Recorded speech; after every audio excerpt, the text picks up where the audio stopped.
ఈ వీడియో చాలా మంది హిందువుల మనోభావాలను దెబ్బతీస్తుంది. ఎందుకంటే ఇతను గంగా నది యొక్క చేదు నిజాన్ని తెలియజేశాడు. ప్రభుత్వం మన నుండి ఇది దాస్తుంది. దయచేసి చాలా శ్రద్ధగా వినండి.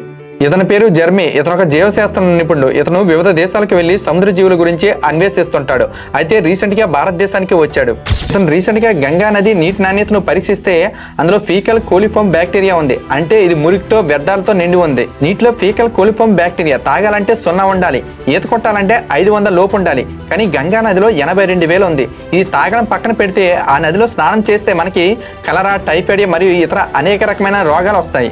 అంతేకాదు జెర్మీ తన రిమోట్ కంట్రోల్ సబ్మెరైన్ ని గంగా నదిలో ప్రవేశపెడితే అందులో అనేక రకమైన వ్యర్థాలు, ప్లాస్టిక్ వ్యర్థాలతో ఆ రిమోట్ కంట్రోల్ అందులో చిక్కుకుంది. మరో ముఖ్యమైన విషయం ఏంటంటే గంగా నదిలో అత్యంత ప్రమాదకరమైన క్రోమియం, సీసం, ఆర్సెనిక్ వంటి ప్రమాదకర రసాయనాలు ఇందులో ఉన్నాయి. ఇవి కాన్ఫుడ్ ట్యానరీ నుండి వస్తాయి. ట్యానరీ అంటే జంతు చర్మాలతో వస్తువులను తయారు చేసేవి. వాటి యొక్క వ్యర్థాన్ని నేరుగా గంగా నదిలో విడిచిపెడుతున్నారు. కాబట్టి ఏ గంగా నదిలో మన యొక్క పాపాన్ని తొలగించుకోవడానికి అందులో స్నానం చేస్తామో అదే గంగా నదిలో ఇంతటి ప్రమాదకరం దాగి ఉంది.